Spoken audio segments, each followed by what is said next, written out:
Interrogé par un journaliste quant aux multiples sorties médiatiques de Francis Ngannou, qui déclarait avoir été sous-payé par l'UFC, Dana White s'est emporté. Le président de l'organisation américaine a tenu à dire que les revenus perçus par les boxeurs n'étaient qu'un mythe. C'est un reproche qui revient régulièrement à son encontre et le président de l'UFC n'a pas mâché ses mots pour clarifier la situation.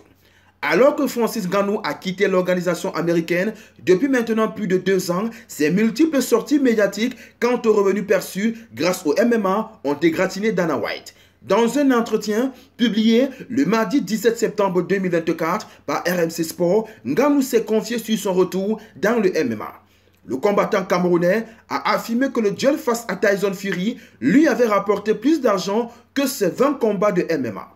Le natif de Batié, qui aurait touché 600 000 $ pour son dernier combat à l'UFC contre le Français Cyril Gane, s'est vanté d'avoir gagné beaucoup plus d'argent grâce aux 2 combats de boxe qu'il a fait face à Fury et Joshua. Lors du premier, contre le Lipsy King, le Predator aurait empoché 10 millions de $, puis 15 millions face à Anthony Joshua. Des sommes colossales que Ngannou estimait inatteignables en restant à l'UFC. Lancé sur le sujet par le journaliste américain Kevin Loll, White n'a pas fait dans la dentelle. Il dit, je cite, « Ce sont des conneries totales. La boxe ne fonctionne pas. Vous avez besoin d'un milliardaire saoudien pour faire ces combats et eux-mêmes se lassent de ces bêtises. Tout ça, ce n'est qu'un mythe. » Fin de citation. Le dirigeant de la principale ligue d'arts martiaux mixtes au monde a ensuite ajouté que Ngannou aurait pu gagner davantage en restant sous contrat avec l'UFC pour affronter John Jones.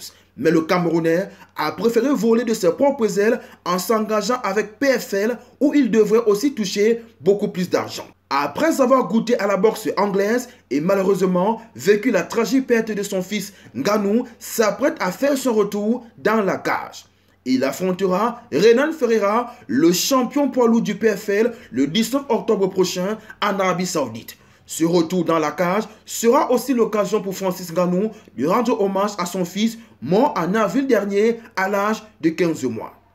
Je me suis demandé si je ne devais pas raccrocher les gants, mais j'ai réalisé que je n'avais pas eu la chance de combattre pour mon fils et là, ça va être le cas, a-t-il confié lors d'une conférence de presse à Washington le 22 août 2024. Il rajoute, j'ai décidé que j'allais continuer à me battre pour lui et je pense que c'est le meilleur moyen de lui rendre hommage. Son adversaire Renan Ferreira est très en forme ces derniers temps. Le combattant brésilien a montré sa force de frappe lors de ses récentes sorties. Le champion totalise 13 victoires contre 3 défaites. Il a enchaîné 4 victoires de suite par KO ou KO technique. Des performances qui suscitent le respect et l'admiration, mais pas la frayeur chez Francis Ngannou. Il dit à son sujet, Renan est un grand combattant. Il est unique, il est athlétique, mais sa taille ne m'impressionne pas autant que ses compétences. C'est avec cette force de caractère et l'esprit concurrent que le Predator s'apprête à retourner dans la cage dans les prochaines semaines après 2 ans d'absence. On n'oublie pas la devise, likez, commentez, partagez et abonnez-vous pour les nouveaux. On Sport TV, la chaîne référence de l'actualité sportive africaine.